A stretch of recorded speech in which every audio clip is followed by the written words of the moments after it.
let's get to Paul now for more. And remember what Rena just said in that live report. She said because the emergency spillway was not lined with concrete. Remember that sentence. The threat of major flooding comes nearly 1 week after chunks of concrete eroded from the main spillway at the Orville Dam. Let's do a little quick history. This happened last Tuesday. You saw the gaping hole there. Water releases were halted while the Department of Water Resources investigated the damage. But the runoff from recent rain continued to cause the water levels of the lake to rise. Officials braced for the auxiliary spillway that Darren so well explained a few minutes ago to be used for the first time in the dam's 48-year history on Saturday. Lake levels exceeded the 901-foot elevation level peak, and water began to spill over the 1,730-foot-long concrete lip along the top of that emergency spillway. Soon after, erosion was so severe at the base of that concrete wall, essentially, that officials ordered mandatory evacuations. Well, more than 10 years ago, environmental groups raised concerns that, if heeded, could have prevented the damage that we're seeing today. The Orville Dam, tallest in the United States, built in 1968. A number of voices say this potential flooding could have been stopped.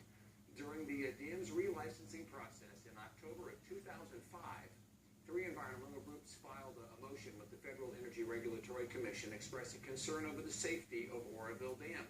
They urged federal officials to reinforce the emergency spillway with concrete. The whole area below that concrete wall, which is just earth, they said that should be reinforced with concrete. They said that 12 years ago. They said that extreme rain and flooding could lead to fast rising water, which could overwhelm the main concrete spillway, where we saw the big hole, and then flow over the emergency spillway, causing heavy erosion, threatening communities downstream. Does that sound familiar? They referred to this disastrous scenario as, quote, a loss of crest control. The group wrote, quote, a loss of crest control could not only cause additional damage to project lands and facilities, but also cause damage and threaten lives in the protected floodplain downstream. The Federal Energy Regulatory Commission rejected the group's request, however, deeming it unnecessary. Federal officials at the time said the emergency spillway was designed to handle up to 350,000 cubic feet per second.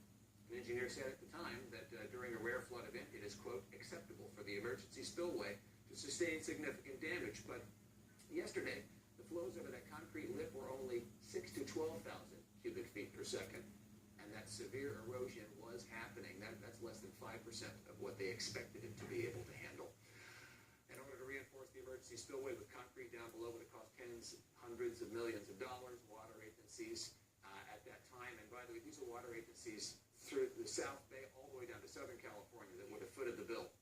Didn't want to foot the bill, and the FERC said it wasn't necessary. They said it wasn't necessary. You're right, Paul. I've been a reporter in this area for so long, and I remember covering it as a big story back then in 2005. And then it kind of seemed like it went away because of the drought. A lot of people weren't thinking about it at the time, and now here it comes back again. Yep. It's resurfaced. All right, thank you, Paul. Many people this morning dispatched again. Yep. It's resurfaced. All right, thank you, Paul. Many people this morning displaced, concerned about what their day is going to look like. Roughly 188,000 people have been evacuated after severe erosion of the emergency spillway at the Orville Dam. Yuba City.